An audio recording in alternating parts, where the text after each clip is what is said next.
Hi, I'm Robin Gully. I'm John Jesse. We are your Ward 2 Council people here to give you your recap for May 28th, 2024, West St. Paul City Council. Mm-hmm. It's a Tuesday, which is different. It is a Tuesday. We have one more of these this year, maybe for Labor Day, I think.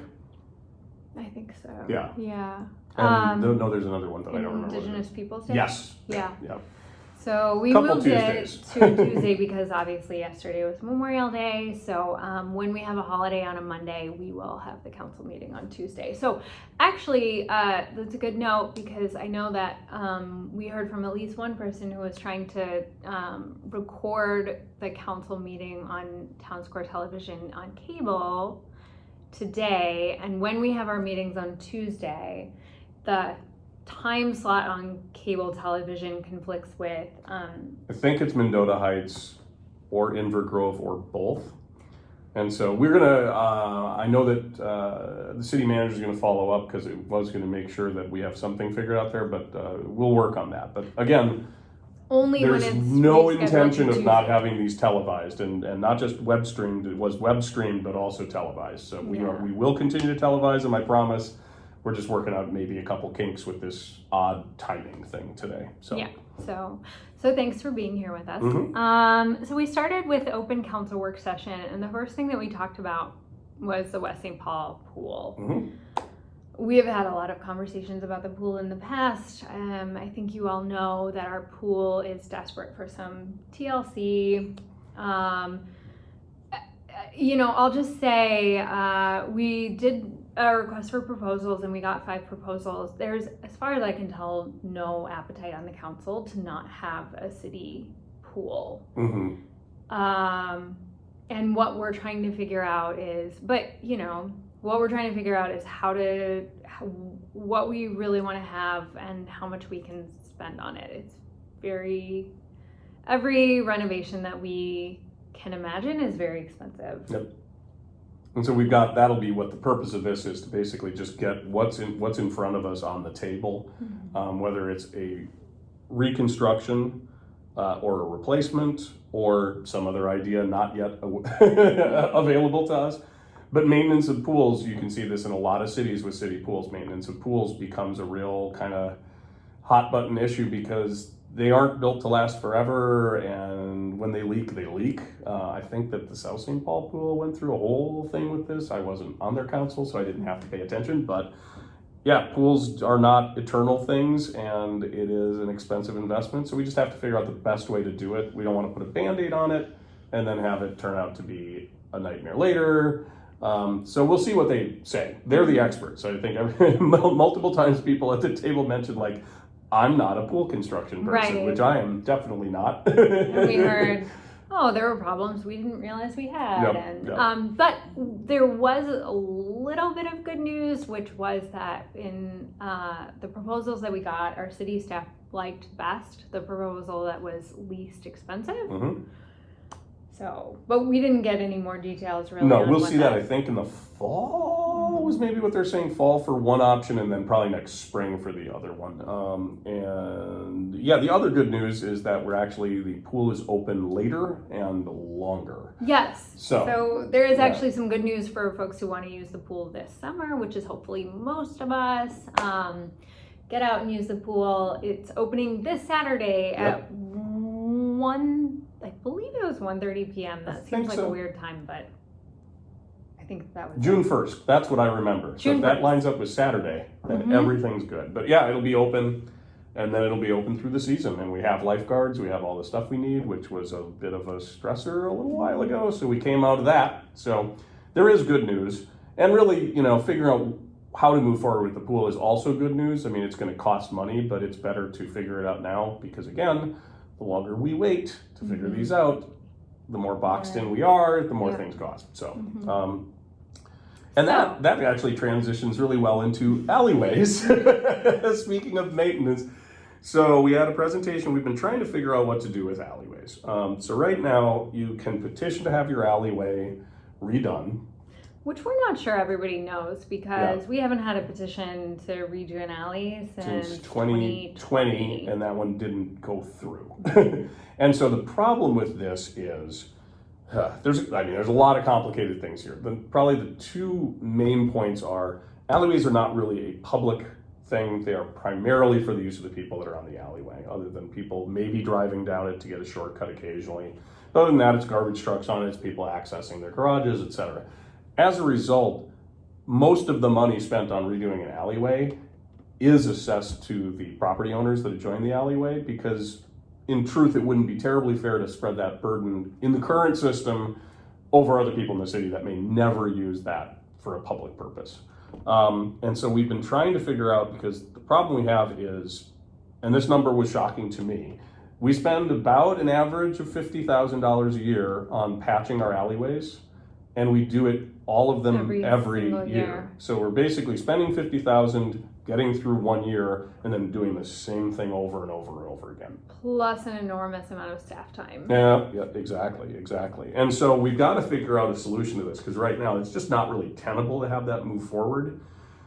But at the same time, it's not fair for us to come as the city, if we take these things as mostly private, and say, well, you have to fix this. But we're going to have to find some solution to this. One of the ones that came up tonight as a possibility would be to basically have a 5-year plan for alleyways, and every year go to about 20%. And instead of waiting for the petition to come in, because maybe people don't know about it, people don't understand the process, presenting it to the people that are affected, saying, look, you can opt in, you can opt out. But if you opt out, we have to either decrease the maintenance, vacate the alley, and it becomes your private alley. At that point, you're patching it. It's all up to you, or some other combination of these things. But we certainly can't continue to do it the way that we're doing. They're not getting better, and I imagine those costs are just going to go up. So it's the next step will probably be hearing something come back about, like, well, here's the proposal that staff's come up with to kind of encourage people to do alleyways, not force them to do it. That's not our place to take 90% of the cost of something and make you do it. So, I mean, we have to find a middle ground where it's fair to the people that have the alley, that want a new alley, fair to the people that don't want a new alley, but there's gotta be some give and take there. If we don't do these alley reconstructions, we can't continue to just keep building and building and building this expenditure that isn't really accomplishing anything long-term. It's just temporary measure after temporary measure, and that's not good governance, and it doesn't get better. It just gets more expensive. So look to seeing something come back on that, I assume, in a regular council meeting at some point with a proposal, and then if you have ideas, if you have an alleyway, if you don't, obviously if you don't, it probably doesn't seem like it affects you, but it does, because right now you are contributing to that maintenance budget every year. So, it is really, it's complicated. It's complicated because it's not a lot of people with alleyways, but we're going to have to figure out something. So yeah, let us know if you have thoughts or you got ideas. Yeah. We'd love to hear them. So, and then we went into the council meeting. We actually, like, a lot of the time in our council meeting was spent talking about just like hearing public comments, and we had a great presentation from the Wentworth Library. So the only thing I want to mention from public comments, but actually we had a lot of public comments. So first of all, I want to say I am not dismissing anyone who came to talk to us, and thank you so much for coming to talk to us. And if you are interested in hearing a lot of the things that folks highlighted in our community, please go and watch the council meeting. I will just highlight that we have Explore West St. Paul Days coming up next weekend. Hard to believe that we're already here in like barreling into June, but here we are. We are so excited. Go to explorewsp.com and check out all the events that we have coming up for Explore West St. Paul Days. We've been bringing this event back over the last couple of years, so we had taken a break from what used to be just West St. Paul Days. Now it's Explore West St. Paul Days. Every single year we're having more and more events, more and more community engagement. Just like last year we have things like a parade, we have tons of community events. We're gonna have a city open house again. 2 concerts. Fireworks. West St. Paul bike ride. Juneteenth barbecue. An improv troupe doing a show at the Dome. And I'm forgetting a ton of other stuff. There is a ton of stuff, and it's going to be really fun. Oh, the West St. Paul Rider again. Yep. Which Kevin came to talk about. And they're just doing the short route this year. So if you've done it before, you know, the last few years they've done a long route where you can go about 20 miles, and then they do a short route, which is shorter than 20 miles. Say 5, maybe. But yeah, so it's very family friendly, super fun event. But we just have a ton of events in Explore West St. Paul Days this year. So. And also, if you get to that website, you can also take a look. There's a whole bunch of sponsors that have gotten involved. We would not be able to do this without a ton of sponsorship, which has been fantastic to see. And so, pull that tab down, take a look at the sponsors. We could not appreciate more all of the people that have thrown in to make this a reality in such a short period of time. I mean, it's really kind of amazing. And again, I think speaks to the community to see all of these businesses and entities contributing to try and make something really fun happen for West St. Paul and give us all a way to get together as a city. So. And also huge shout out to our amazing staff who have worked tirelessly, but year after year after year to make this a better and more expansive event every single year. Yeah, so it's really fantastic. So did not think we would be here by now when we first tried to relaunch this, and we were a little like, let's see how it goes. And then it's just been a huge success. So great. Keep making it a good success, please. Yes, please turn out to the events and come out and convene with your neighbors. It's really fun. All right, and then we had a great presentation from the library. Yeah, and I'll put my bias out on the table because my wife is a librarian for the city of St. Paul. Not in this, not Dakota County, so it's not total bias. One of the things I wanted to highlight, well, number one, just libraries are a huge community resource in ways that I think people often don't understand. It would be worth looking at this presentation because it gets into things that I think people don't realize. Yeah. And one of the big changes, and it's something that I was hoping to see and now is entrenched, is that they have gone to fine free, which just doesn't chase people out of the libraries. Nobody wants somebody who has made a mistake, forgot to bring back a book, can't afford to pay for the late fee, so they never go to a library again. That's awful, right? And so fine free has been proven, it's been done in other library systems, it's been proven to have almost no monetary effect whatsoever on the libraries. And it just opens it up to so many more people in the community. So I loved seeing that they had done that. I think they did that in January. They'd done it for kids' books earlier, and now they've done it for everybody. And then there's just, I don't know if you want to highlight some of the stuff on the list. It's pretty astonishing, the stuff that they do. Oh my gosh, and I highly recommend going to look at the presentation. But we just thought they talked about so many things. Wentworth Library has the 3rd highest tech use in, I think, Dakota County. They do a ton of work to support people who are searching for jobs, who are looking for social services, and then a lot of fun and educational things as well. All through the school year, they have homework help on Tuesdays for K through 12, so kids can go and get help on their homeworks. They have their Library on the Go van, which will be out in the community during the summer.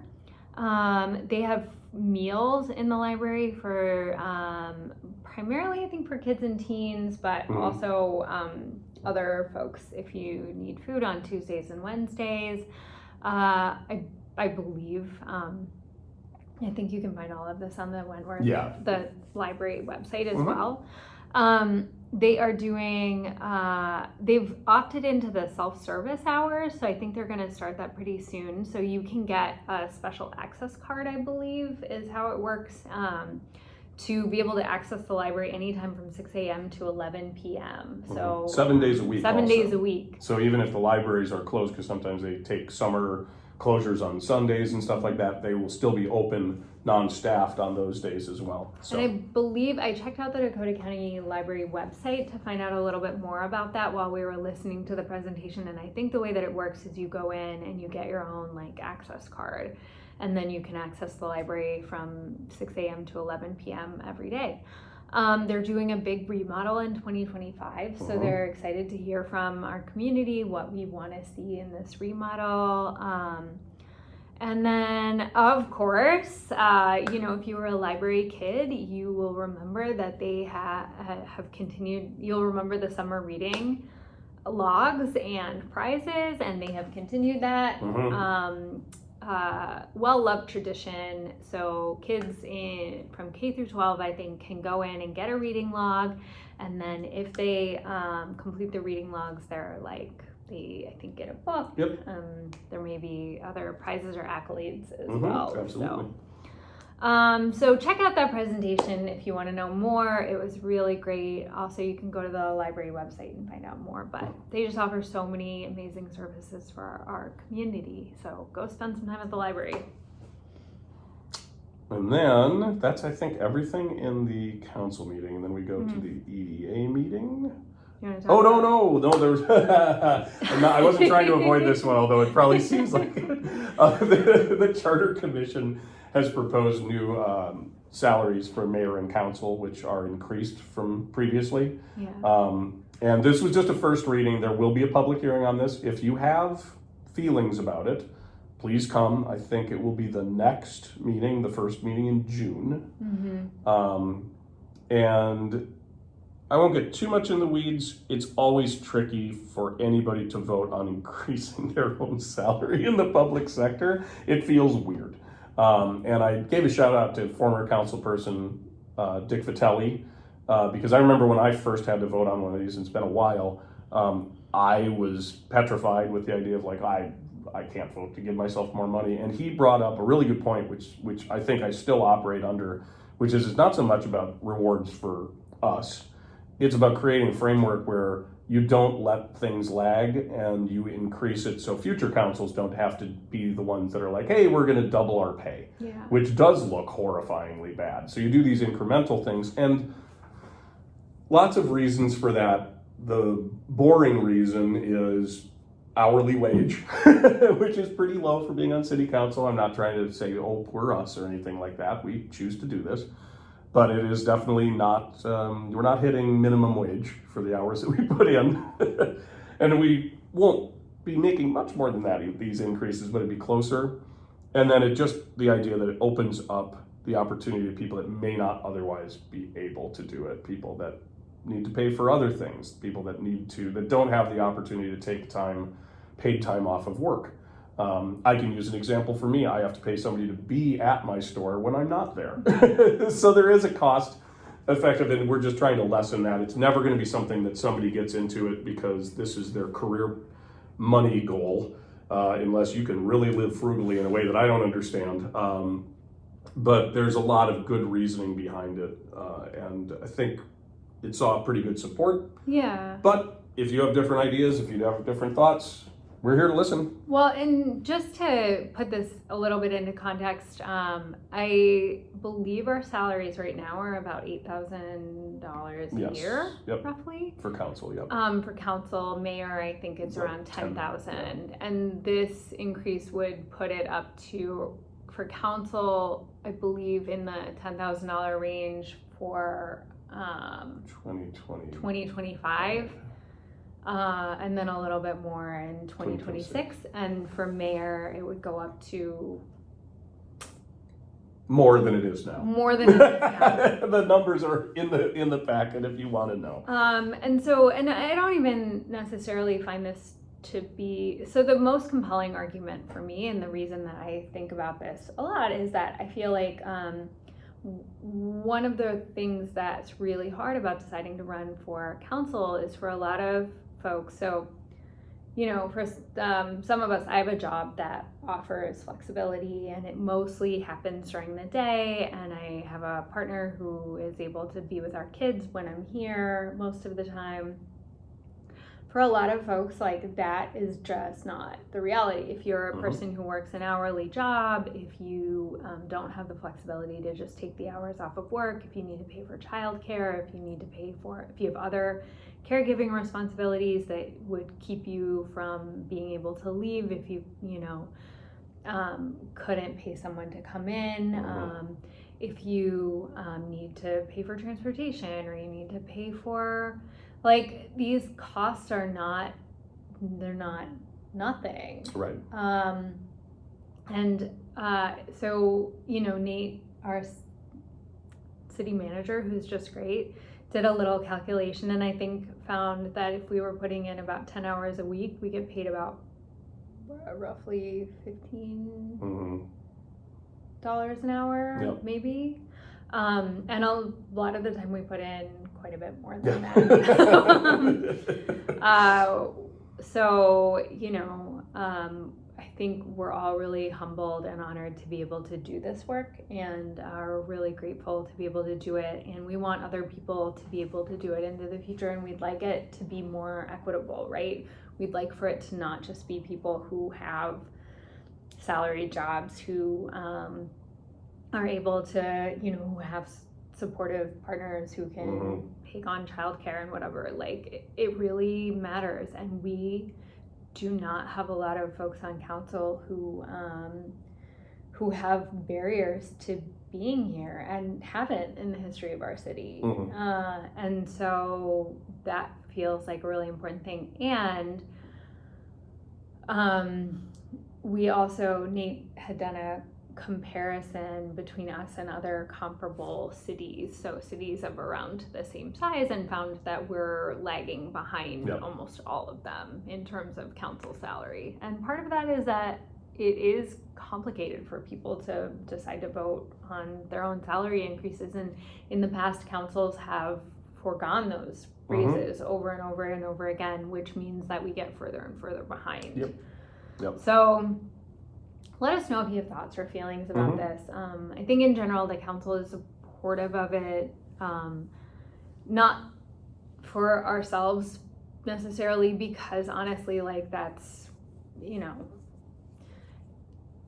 it doesn't, like, from one year to the next, it doesn't make a huge difference. It's not going to make a huge difference, but it does make a huge difference when you don't. If we don't start doing this. Yeah, because we're not, let's be clear, we're not removing barriers at $12,000 a year for a city council position. Right.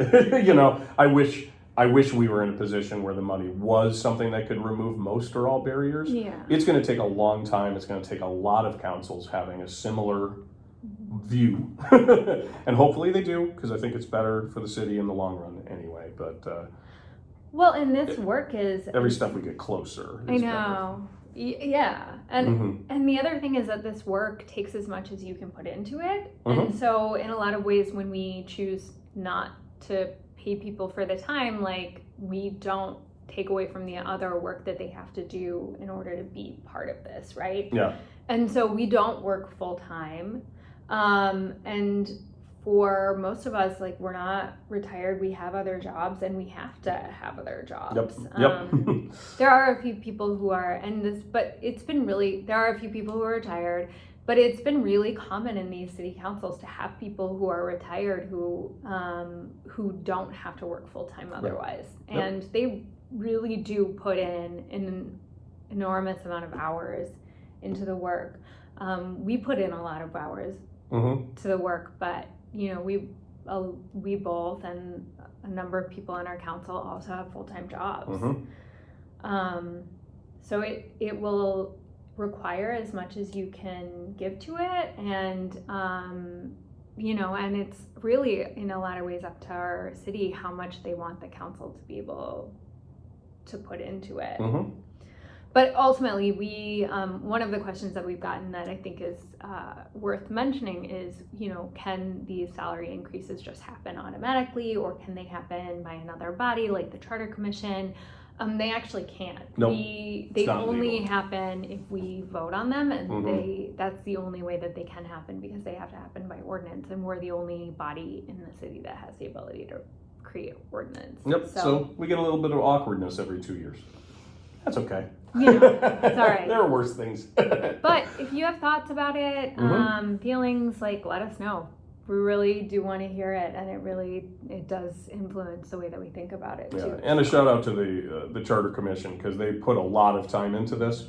It wasn't just let's do an automatic whatever percentage. By doing all the research, considering options, there was one option on the table that they didn't arrive at. It was a unanimous vote. That was a much larger increase. I think there was one option on the table that was considered, there was like a 56% increase.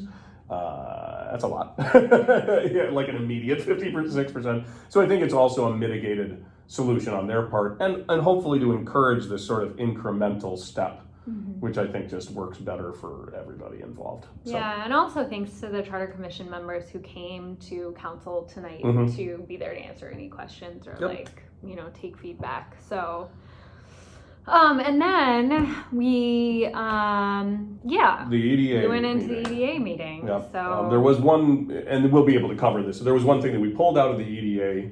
The Economic Development Out of Authority the consent agenda, and it was more of a clarification. So maybe I'll start with that as a beginning of a framing thing.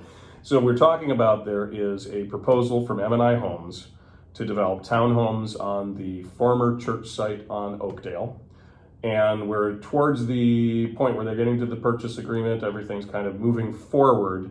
The little bookkeeping thing that might have looked initially weird is, and I just put this out there because it's helpful to understand how these two entities work, and I think it's confusing to a lot of people. So the EDA is over here, and the council in the city is over here. Even though the same people are on both the council and the EDA, they are totally discrete organizations. And so there's a budget for the EDA, and then there's the city budget.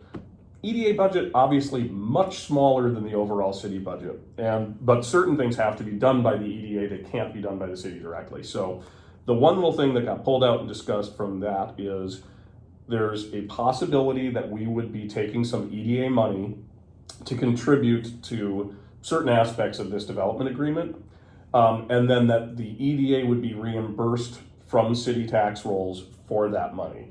The reason that happens is you're basically just moving from one pocket account to another pocket account. If you take all the money out of the EDA, it doesn't allow us to do all of the other things we do with the EDA, which is commercial grants, exterior grants, times that we have participated in taking a house that has become unviable and helping to move it back into something else that would be in your neighborhood. There's a lot of money that a lot of EDA money goes into a lot of different things. And so obviously we don't want to strip that to the point where we can't do the things we need to do during the year. So that's all that was about. So now, here's the short version of this, if you don't mind. And I will try, it's very confusing, and I understand that. What we have is they're applying for a RIG grant from the county to the tune of $250,000. Our expectation is that will be approved. The county staff has said that they're in favor of it. And so presumably that'll go through. Now, if it doesn't go through, that would throw a wrench into the gears of this entire thing. And so what we're doing is, one of the things that the EDA is guaranteeing is that if that RIG grant for some reason doesn't go through, we would contribute the $250,000 to cover that gap. We would cover some carrying costs with the gap between now and when the purchase goes through, which is maybe at the most $15,000. And then there's a little bit about a shortfall if we can't zone it for 42 townhomes, we would cover a little bit of that too. So that sounds like on the grand scheme, it sounds like we're just throwing a bunch of money in there. Well, here's where that gets a little bit different. The projected low idea of how much income into the tax rolls would come from this development is $110,000 a year. So worst case scenario, if you take that everything goes wrong. We end up with $350,000 that we've contributed to this. You are going to almost cover that in the first 3 years of the project. After that $110,000 goes directly to offsetting the taxes that everybody in the city pays. I mean, it's an increase in the income, and it probably be more than that because presumably these values will go up. They may even be undervalued at this point. And so I did some math because I do that. And let's say there's a 20-year lifespan of these townhomes existing, right? Let's say it takes 5 years to make the EDA whole.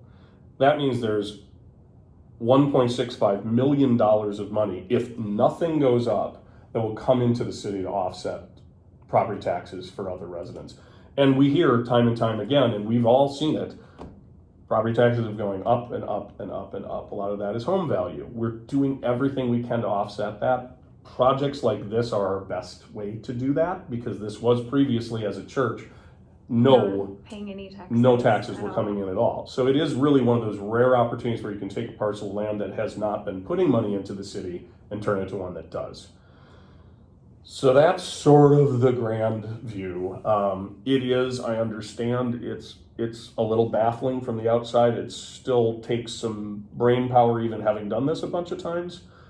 On the face of it, though, it's one of the smallest investments the city has put into something that can generate that kind of increase in tax value that I've ever seen. As I said, if you made a $350,000 loan to somebody and you recouped that plus over $1.5 million over a 20-year period, you'd do that. That's a really good sound investment. And so I think that's the way that I look at this project. Now, I mean, obviously there are many more steps before we're through the goal line or anything like that. But when you compare it to like things like tax abatement and TIF and the other tools that are used to do these sort of redevelopment projects, this one really, on the face of it, is one of the least difficult to justify that I think I've seen. But that's just my opinion, and I know that there are other opinions out there, and we do listen to those. So. Yeah, and we definitely had a person who came in to talk to us about the way that they saw this, and I just, agree. There's no like black and white thinking about this, and but we have been every single meeting we're kind of weighing like what we hear from people that they want in the city of West St. Paul against how we make that happen. Yep. And it's always a question of how do we, folks want certain things. Okay, to do that, we have to raise revenues, and the way to raise revenue is either to have more people paying those taxes or to have the same people paying more taxes. Yep. And so we've taken the strategy that the best way to do it is to have more people paying the taxes, and that's the way that we can see a pathway to keeping your taxes as level as possible, while also increasing our ability to do the things that we want to do in the city. And that includes some of the things like redeveloping our pool, for example, redeveloping our parks. Like, we have a lot of things that we're really excited about. It's not just, street repair is really important to our like day-to-day lives, but it's not just things like street repair and sewer repair and things like that. It's like also like making sure that our parks are great, making sure that we have great programming, making sure that we can reinvest in our pool, making sure that we have the social services that people need to thrive in our city. So all of those things cost money, and we're constantly trying to figure out like how do we make the most of the resources that we have for our city. And along with that goes the fact that one of the things that we have gotten a lot of requests for is townhomes specifically. And so the other thing that this gets us is more of what people have been asking for in our city, whether they're relocating within our city, whether they have family members that want to move in. We're a fully developed city. It is, single family home developments. There are very, very, very, very few areas in town where that will even work. And townhomes are a middle gap of that single family home versus multifamily residential. And that's what we've been hearing that we have a lack of in town. And I think this will also answer that question, which is, so it's kind of a double whammy of good planned development. We're getting something that people are asking for, and it's something that will continue to defray costs to other taxpayers, which we're also definitely hearing. So, but that's just our take, and it doesn't preclude other people's opinions, which are always welcome. Definitely. And taken into consideration. That's the other important thing, is that we do listen. I promise we really do listen. So this was just the first time that we talked about it. So this will come up again, I think, in future meetings. But as always, reach out and let us know what you think, and and how you weigh these kinds of costs and benefits, because it does matter, and we absolutely see ourselves as being your representatives sitting up here. So and one more thing to defray some internet rumors that are untrue. These townhomes would be across from the other townhomes that were built on the former golf course location. There's been some consternation I've seen on the internet about how nobody lives in those. That is not true. They are filling, frankly, about as fast as they can build them. So the demand for these townhomes and townhomes of this style definitely exists. But I did want to get in front of that because I think there's a perception from some people that, you know, those townhomes went up and nobody lives in there because they are continuing to do open houses. They're doing open houses because they're selling down the road, but I can't remember the number of, I think there's only 6 that are either not sold or under contract at this point, which, considering how recently they were built and they're still building them, that's kind of crazy. And it's a big indicator of, like, you know, I am not a realtor, nor am I an expert in anything like that, but it's pretty easy for me as somebody who owns a business to go, well, people are buying the things as fast as I can get them. I should buy more of those things. Yeah. Kind of on a macro scale, that's how cities deal with this sort of housing too, whereas, you know, you look at demand and you try to fill it. So hopefully we're right. So that's it. Yeah, I think that's it. Thanks, everyone. Thanks a lot. See you next time. Bye-bye.